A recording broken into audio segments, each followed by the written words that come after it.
Bismillahirrahmanirrahim. Assalamualaikum warahmatullahi wabarakatuh. Alhamdulillah. Alhamdulillahi rabbil alamin. Wassalatu wassalamu ala ashrafil anbiya wal mursalin wa ala alihi wa ashabihi ajma'in. Subhanaka la ilma lana illa ma 'allamtana innaka antal alimul hakim. Rabbi shrah li sadri wa yassir li amri wahlul 'uqdatam min lisani yafqahu qawli, amma ba'd. Alhamdulillah, pertamanya marilah kita sama-sama memanjatkan kesyukuran kepada Allah Subhanahu wa taala atas limpah kurnia serta izinnya kita masih lagi hidup pada hari ini, masih lagi bernyawa, masih lagi bernafas, dan kita masih lagi diberi peluang untuk sama-sama hadir ke majlis ilmu kita, perbincangan kita pada malam ini, yang insya-Allah pada malam ini kita akan kupas tajuk kutu. Banyak dalam masyarakat kita. InsyaAllah kita akan kupas sedikit apa itu sistem kutu, apa hukumnya dalam Islam, salah ke tidak dalam undang-undang Malaysia. Cuma tuan-tuan, puan-puan sekalian, sebelum kita lanjutkan perbincangan kita dengan main kutu ini, suka untuk saya highlightkan beberapa perkara lah. Khususnya dalam media sosial sekarang ni yang viral banyak sangat ni, kan? Kita ni sekarang ni dah jadi, dunia kita ni dah banyak menilai kejayaan, kehebatan, hero-nya seseorang itu berdasarkan apa yang ada dalam social media, kan? Kita dah terbalik dah. Kalau dulu sebelum ini kita mengiktiraf orang-orang yang hebat, yang jasanya banyak kepada kita masyarakat, kan? Tapi apa yang berlaku pada hari ini, kita menganggap dia tu hebat, dia tu bijak, dia tu kaya bila mana dia menunjuk-nunjuk dalam social media. Dan apa yang berlaku semenjak ini berkenaan dengan adanya golongan-golongan yang mencari publicity secara yang tak sepatutnya viral lah, kan? Dan kita tengok bagaimana masyarakat kita dah berubah. Macam tadi, kalau dulu kita menyanjungi orang yang baik, orang yang kita tahu akhlaknya, tapi pada hari ini kita menyanjung orang-orang yang dah tentu-tentu dan secara terang benderang, spotlight di tengah hari, dahlah tengah hari pasang pula spotlight. Kita mengagung-agungkan mereka-mereka yang secara berani declare yang mereka ini ahli maksiat, kan? Kita tengok berapa ramai tok-tok guru kita, berapa ramai orang yang berilmu, bila dia sebut, dia tegur, ramai orang hantam dia, kan? Sebutlah daripada sekecil-kecil manusia, sehebat-hebat manusia, sampailah setinggi-tinggi jawatan dia. Betul, kita tak suka pada orang tu, marah, kan, berdendam, tapi janganlah kita melampaui batas dalam kita nak mengutuk dia, kan? Tapi bila kita tengok pula sekarang ini musimnya orang ahli maksiat pula kita mendoakan seolah-olah. Ini kan 2-3 hari lepas, kan, isu apa saya tak nak sebut lah, kan, dia dah ditangkap menjadi apa yang terlibat dengan pensundalan tu, kan. Kemudian didakwa lagi dah pasangannya, dijual, itulah macam-macam. Dan kita tahu dia ni kalau ikut cerita tu pun dah tahu tak elok, tak baik orangnya, yang kita nak mengagung-agungkan dia buat apa. Ada pula pihak-pihak yang tak bertanggungjawab, panggil pula dia, interview pula dia, seolah-olah nak mengangkat mereka ini, kan. Dan kita seolah-olah ada juga kadang-kadang netizen ni pun mendoakan, kononnya bersabarlah, kan, bertabahlah dengan ujian, biasalah orang dengki. Sekarang ni sepatutnya benda-benda macam tu kita bising, kita bunyi bila mana orang yang baik dihantam, kan?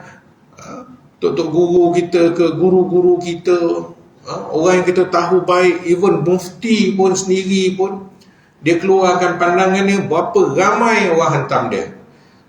Ingat apa, dia tu cikgu biasa, orang kampung, ketua kampung, yang bercakap itu Datuk Mufti, kan? Jadi tak sepatutnya kita keluarkan perkataan-perkataan yang seolah-olah nak merendahkan kita. Kita tak sama pun.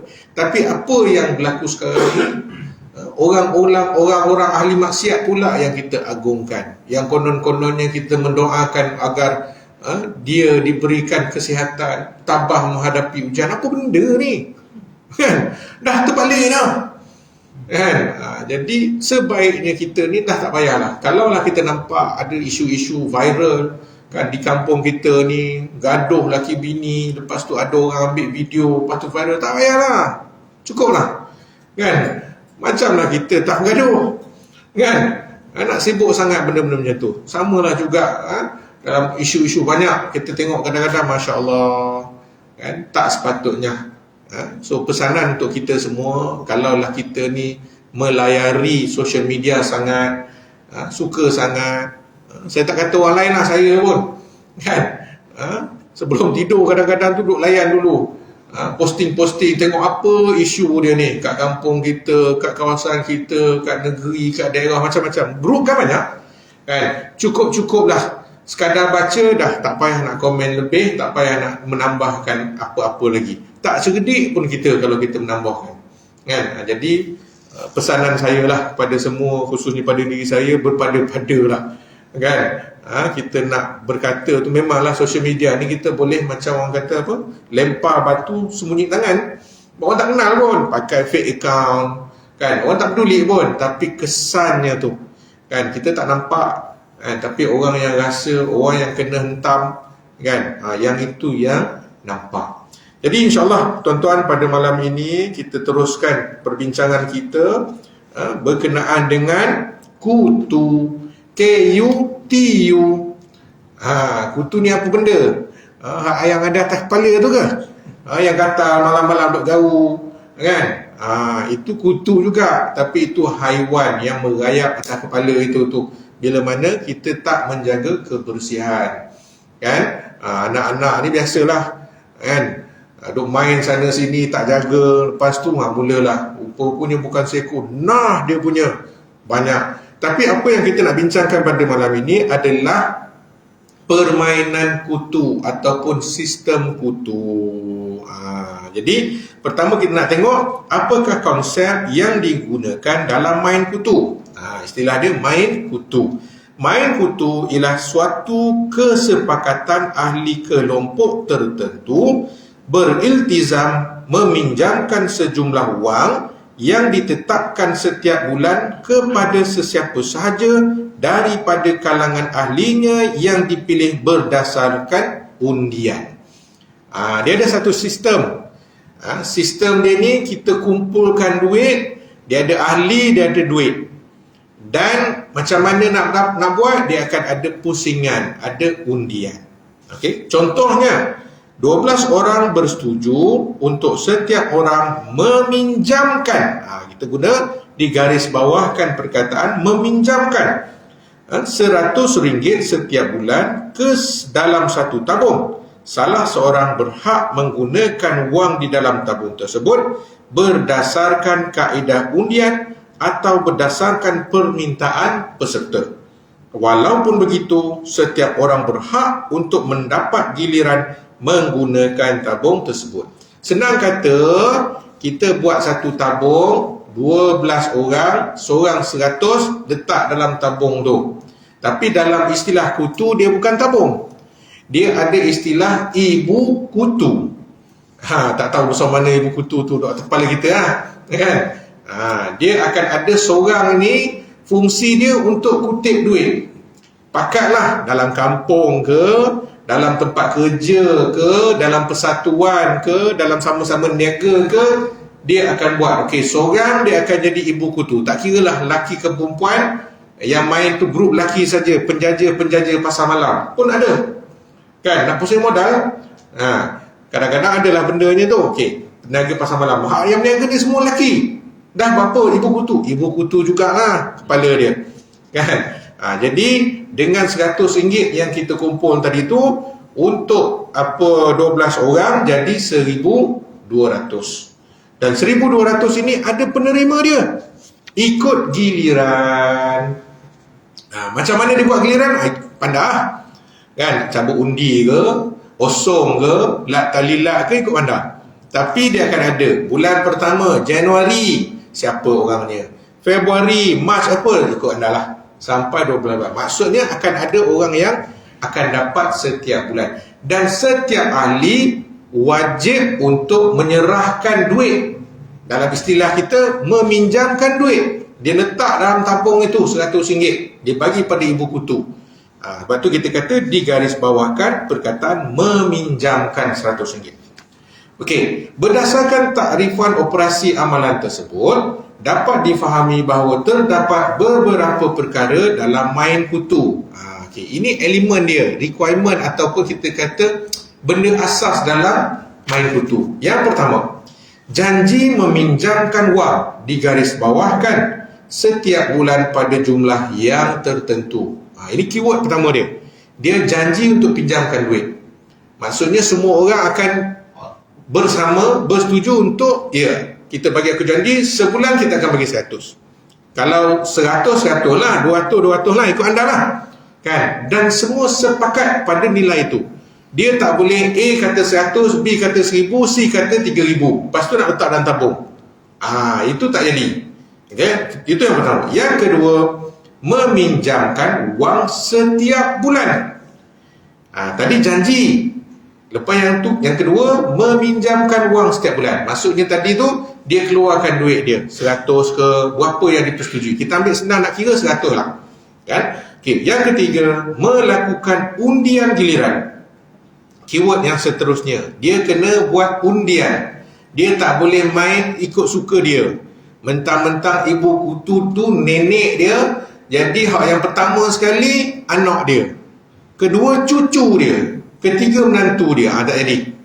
Dia tak boleh buat macam tu. Dia kena ada undian, dan undian itu disepakati. Kena semua anak-anak kutu ni kena ikut lah kan, tak boleh tak bersetuju. Okey. Melakukan undian giliran bagi menggunakan wang yang terkumpul. Ada juga yang bersetuju untuk giliran ditentukan berdasarkan keperluan masing-masing pada bulan-bulan tertentu. Maksudnya di peringkat awal lagi dah. Contoh, ibu kutu ni makna kata kita nak buat main kutu ni RM100 sebulan, kita start bulan Januari. Okey, itu pertama, masing-masing setuju. Ada 12 orang setuju, 100 ya. Okey. Lepas tu dia kata, okay, kita nak kena buat giliran. Dah, dia akan offer dulu.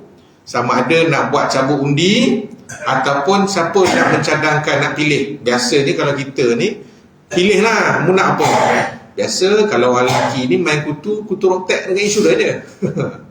Kan, masa tu yang kita rasa macam berat sikit lah kereta.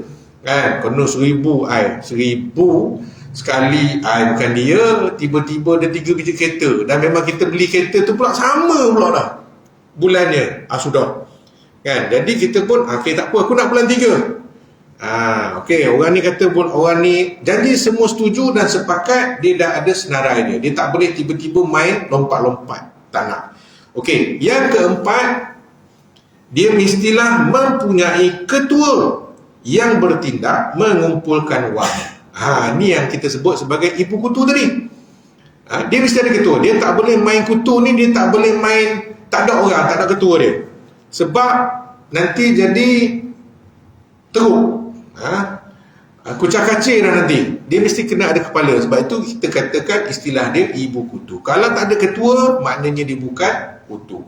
Okay, yang kelima, main kutu berlaku dalam kalangan mereka yang sudah ada rasa percaya mempercayai antara satu sama lain. Ini biasa. Sebab tu siapa-siapa grup kutu, ibu kutu ni, dia akan tengok. Tiba-tibalah biasanya, contoh kita kata di kampung, ada 12 orang. Tapi tahun ni kurang seorang. Sebab meninggal dunia. Ataupun pindah rumah anak. Ni mocik-mocik lah kata.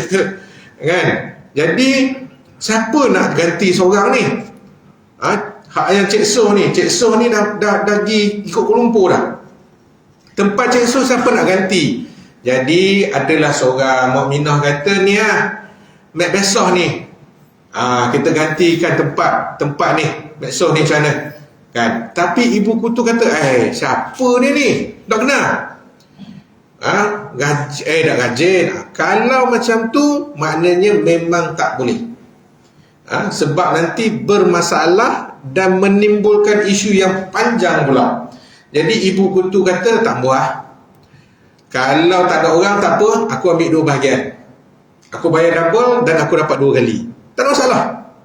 Sebab asas dia adalah percaya mempercayai. Sebab tu kalau kita kad pejabat, nak main kutu, kalau pejabat lain dia tak ambil. Anak saudara, anak pada kakak ada sama-sama jabat pun dia tak ambil juga. Kalau kad nak lebih, kad daftar 2 nama, buat 2 nama.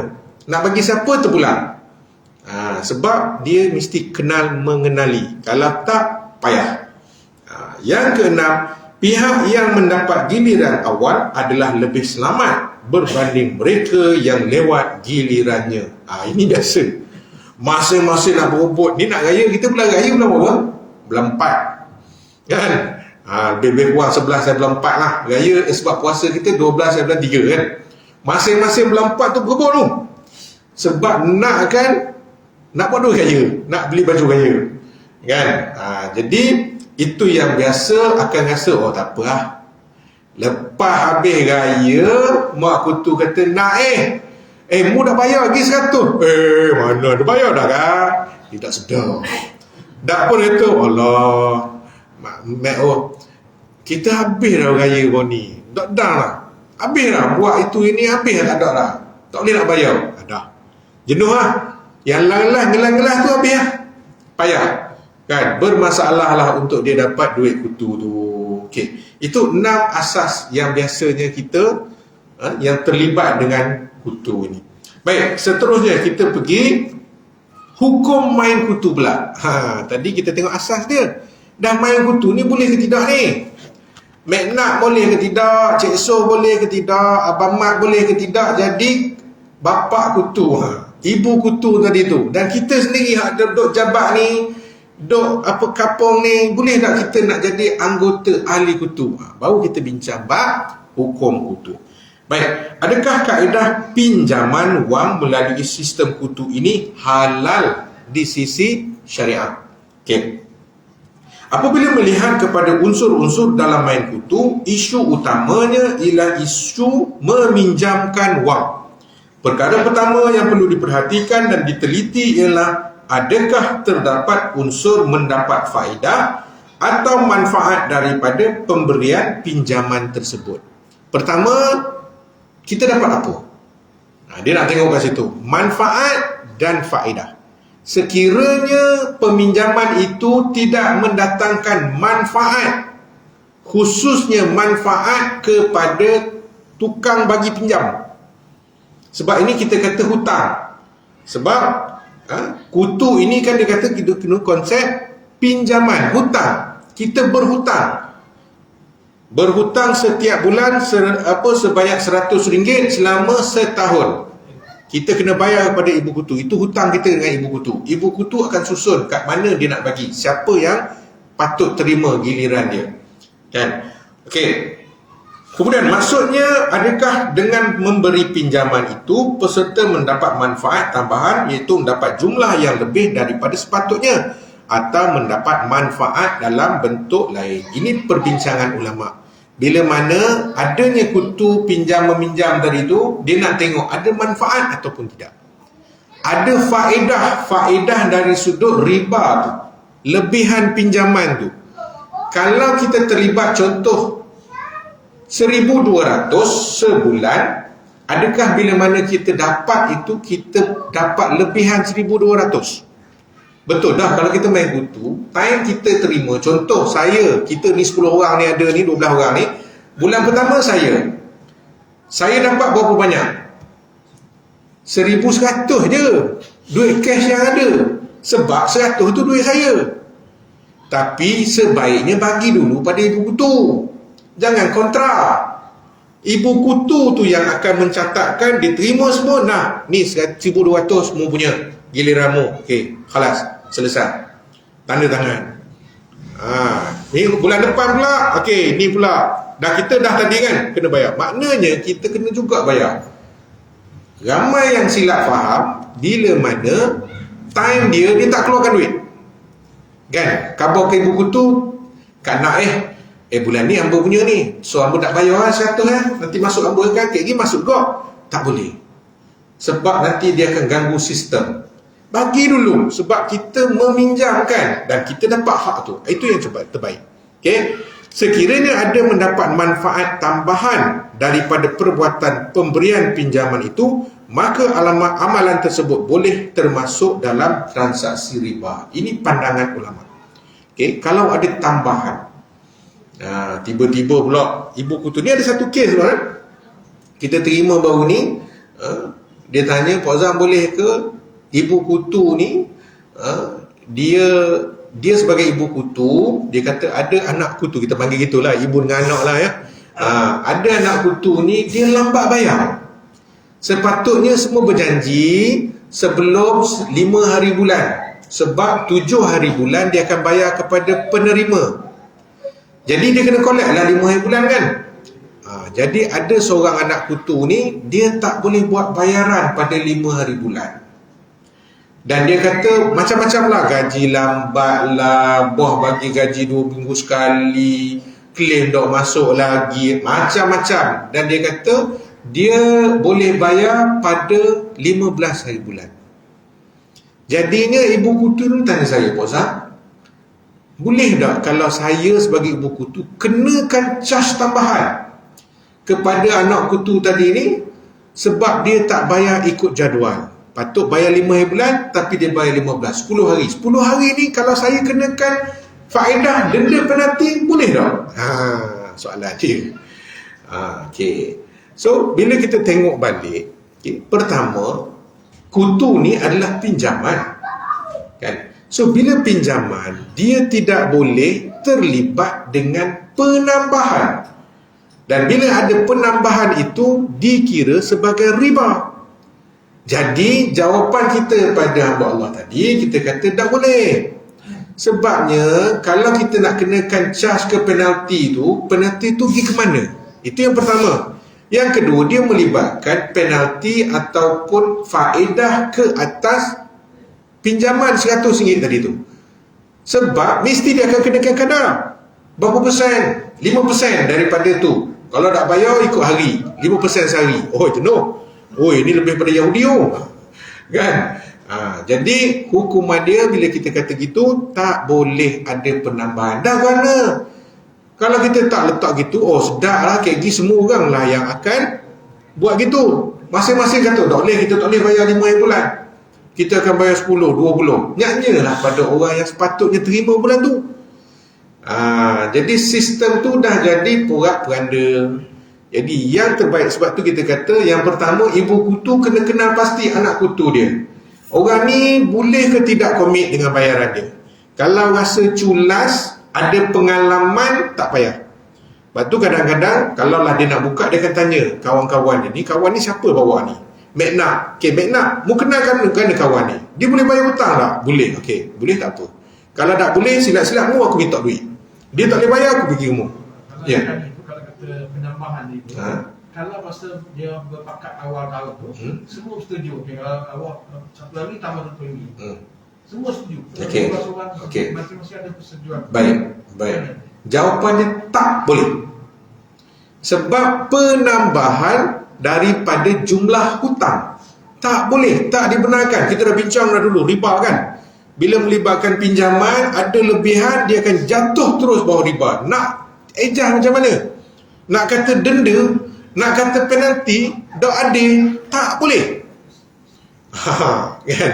So, bila ada begitu, maknanya dia jatuh kepada transaksi riba. Okay. Kemudian, seseorang mungkin menyatakan manfaat tambahan yang diperoleh oleh peserta main kutu ialah dia mendapat peluang menggunakan jumlah wang yang lebih besar melalui pemberian pinjaman yang kecil.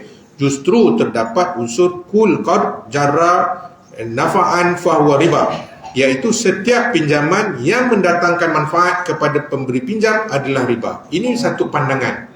Sebab dia kata, orang yang main kutu ni, dia mendapat keuntungan, kelebihan dalam, dia kata dia melabur RM100 tapi dapat RM1,000.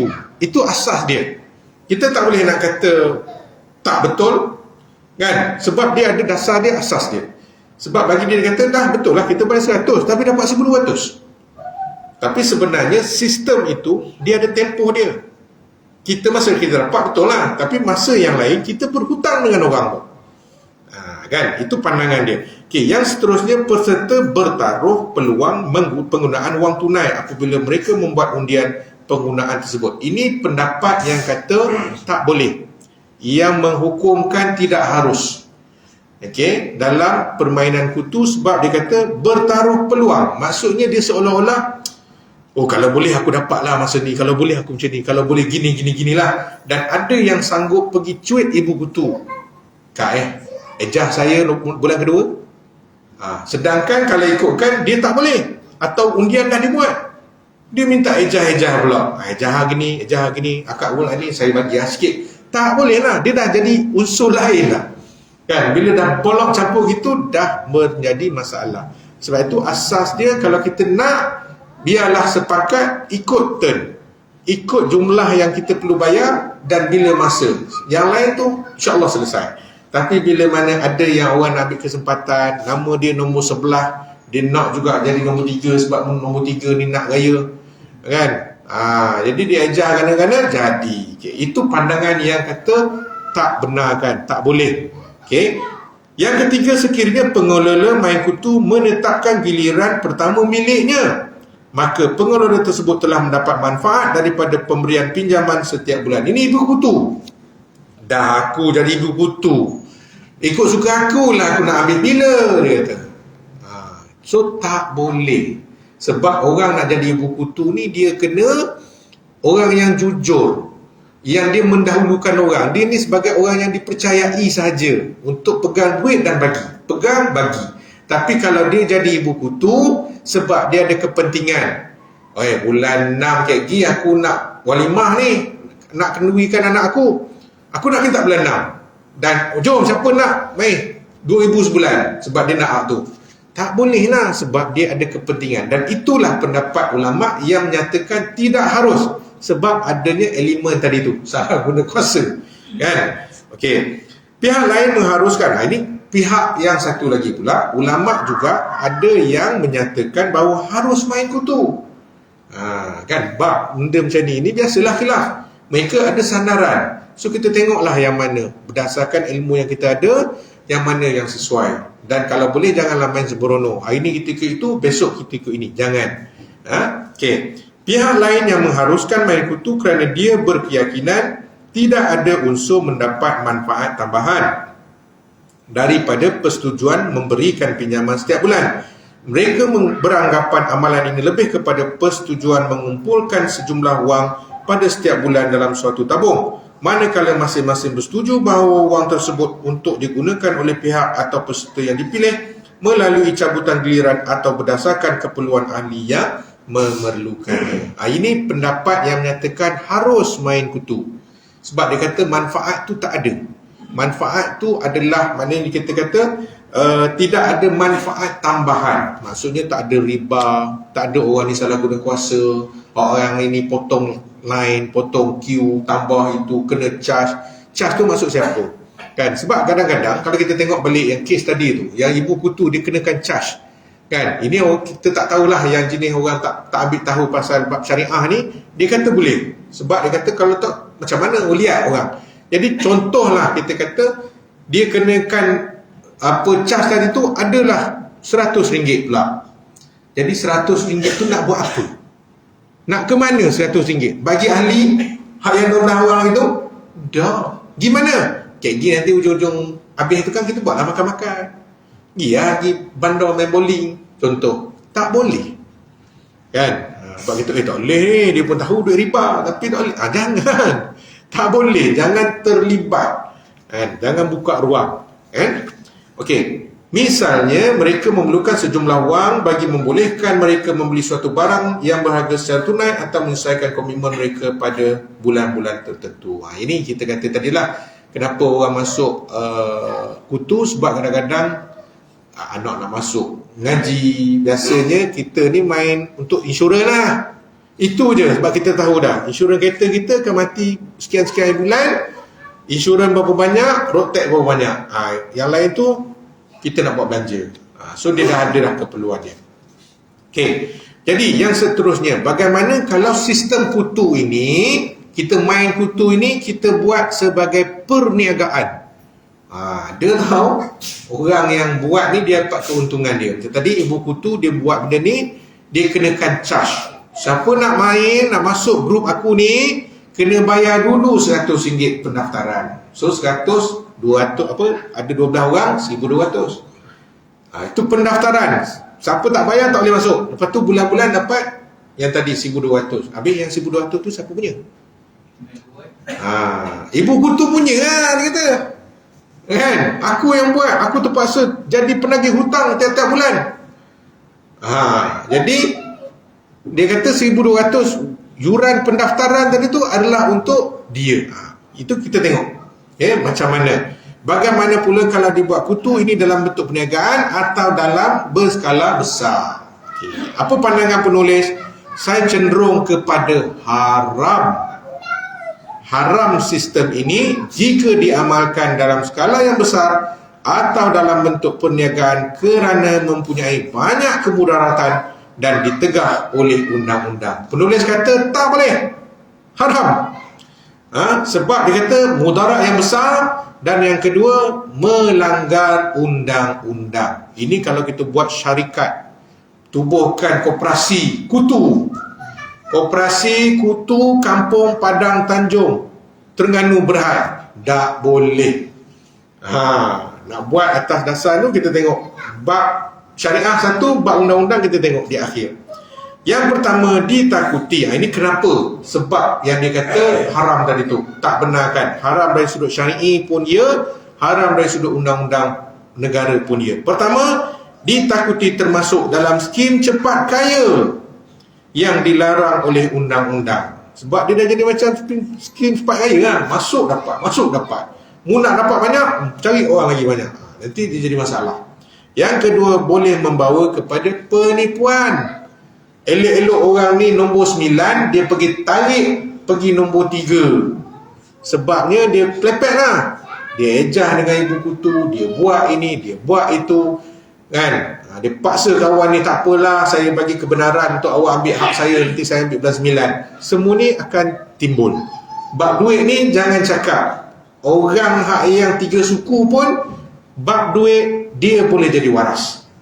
Orang yang waras bila bab duit dia boleh jadi tak waras. Bab duit penangan dia lain. Okey. Yang ketiga, mudarat besar kepada peserta yang mendapat giliran akhir.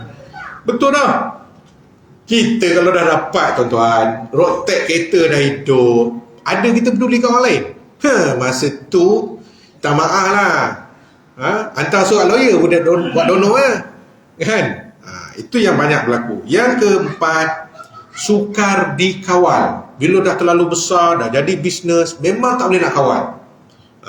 Bab duit ni macam mana pun memang tak boleh nak kawal tuan-tuan. Kan? Duit kita pun kadang-kadang ada 10 riyal dalam poket. Tengok, boleh tak kita kontrol kejap lagi? Tak boleh. Ada je kita nak beli.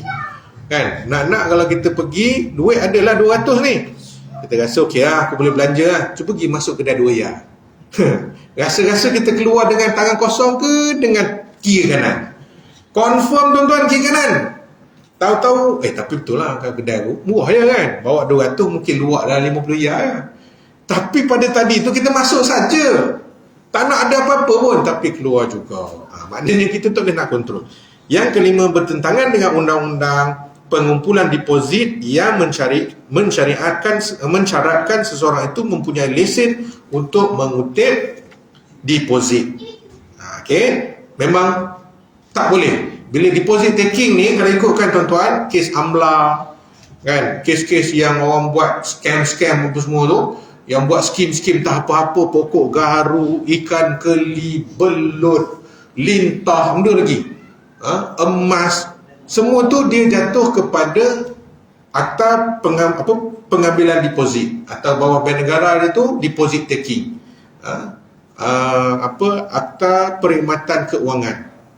Itu biasa. Okey, yang keenam, penulis kata apa? Bertentangan dengan undang-undang negara, iaitu Akta Larangan Kumpulan Wang Kutu tahun 1971. Cerita kutu ni tuan-tuan 1971 dah ada. Sebelum tu ada tahun 48, tapi dia revamp balik, buat balik. Sebab dulu betul kita kata kutu ni memang daripada dulu. Tok nenek kita dulu nak beli tanah pun pakai kutu. Maknanya penangan kutu ni, cara kaedah itulah cara. Dulu tak ada bank.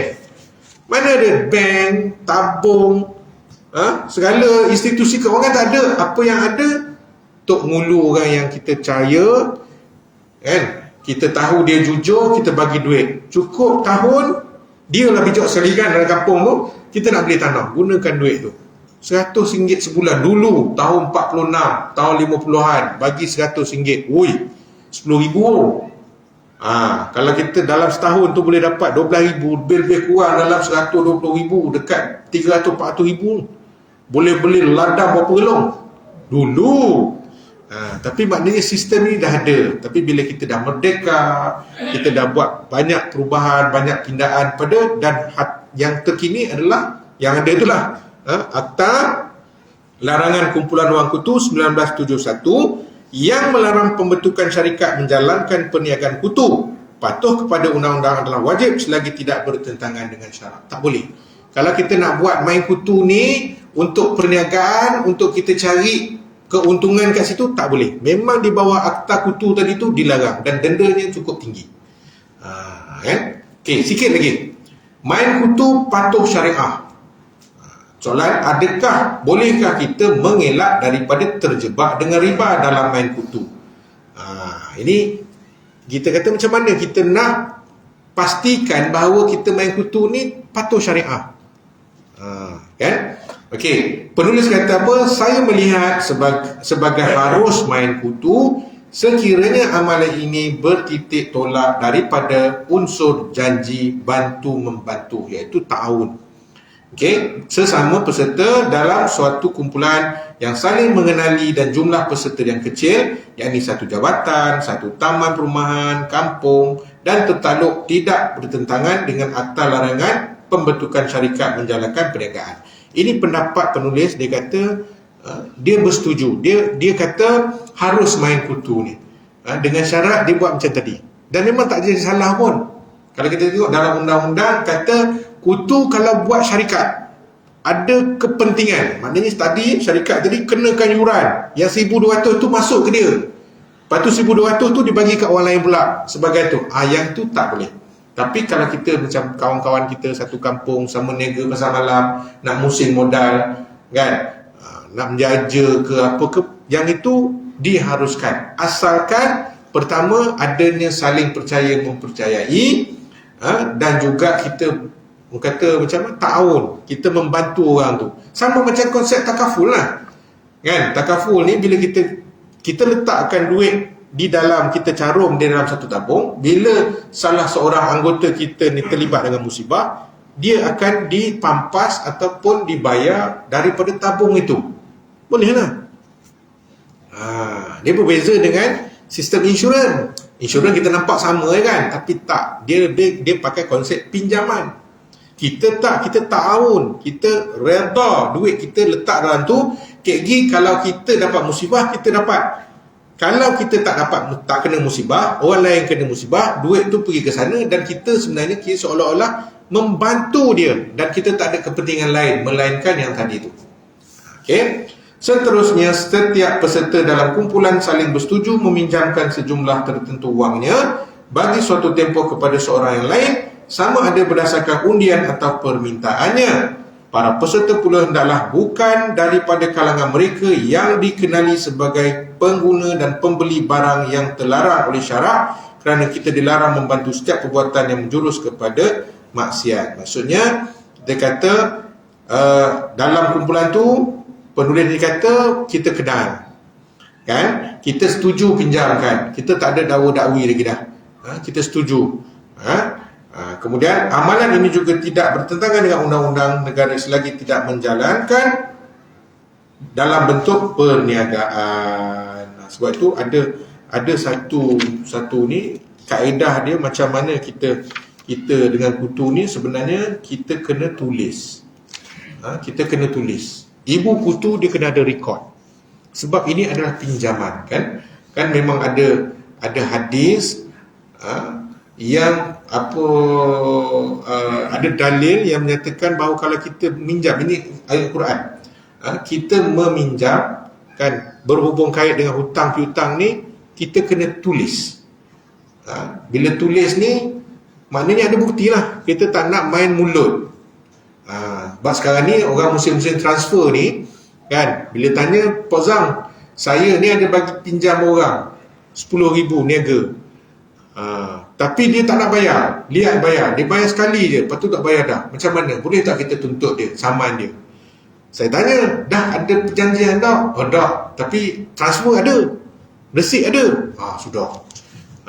Memanglah boleh menjadi bukti, tapi dia tidak kuat kan, sebab resit tu apa, dia boleh kata apa, mana pinjam, dia bagi hadiah dia kata, kebetulan hari tu dia dapat bonus besar, saya pula kawan baik dia hadiahkan saya 10,000. Macam mana? Siapa yang boleh pastikan yang 10,000 tu adalah pinjaman A kepada B? A kata dah hadiah, B kata dah, dia hutang aku, motor dia rosak, motor dia nak kena tarik, aku bagi balik 10,000 tu, nak cover boleh, nak tembus balik. Tak, ada tulis tak? Tak ada. Jadi ibu kutu kalau nak buat, tolong catat. Dan kerana catatan itulah kita boleh kenal pasti anak kutu ni sama ada dia ni boleh percaya ke tak boleh percaya. Tahun ni mu masuk, aku dah kena, tahun depan minta maaf, namamu awal-awal lagi dah tak layak masuk geng kutu ni. Kan? Jadi kesimpulannya tuan-tuan, berdasarkan apa yang kita bincangkan pada malam ini, main kutu ini dibenarkan, tak salah pun. Tapi yang kita kata tadilah syarat-syarat, ibu kutu macam mana, anak kutu macam mana, jangan ada penambahan kan. So itulah syarat-syaratnya. Dan hukum pun dia ada dua tadi tu, ada yang kata harus, ada yang kata tidak harus kan. Tapi kita boleh gunalah mana-mana. Dan saya pun bersetuju dengan pendapat penulis ni, dia kata lebih kepada benda yang baik, asalkan yang tadilah, janganlah kita buat ini tak baik, ini baik kan. Betul lah kita nak bantu, tapi kena riba, tak boleh juga kan. Dan dalam hukum undang-undang negara sekalipun, dia dibenarkan kecuali kalau aktiviti kutu ini dibuat sebagai perniagaan, itu tak boleh kan. Jadi tuan-tuan yang mana memang dah menjadi ibu kutu dan anak-anak kutu, tolong perhatikan benda ni. Kalau dalam grup kita tu memang dikenakan faedah lambat bayar, tolong cepat-cepat bertaubatlah kan. Dan ibu kutu pun kena faham lah, terpaksa lah nak buat macam mana kan. Kita tak tahu, dah tahu ni tolong tinggalkan. Kalau dah makan sekalipun dah ada kenakan tu, maknanya pulangkan balik, sebab kita tak layak ambil, orang tu pun tak boleh nak keluarkan, sebab itu adalah riba. Jadi itulah tuan-tuan ya, sekadarnya pada malam ini. InsyaAllah nanti kita akan bincang pula berkenaan dengan tersalah main kutu. Macam mana pula ni, ada keuntungan kutu, ambil semula wang, tiba-tiba dah masuk, patutnya kita ni giliran ketiga, dah dapat duit, bulan keempat kita kata mohon nak dah maaf lah, saya tak boleh nak komit, saya keluar daripada kutu. Jam kan. Itu kita bincangkan 2 minggu akan datang, insya-Allah. Wallahu a'lam.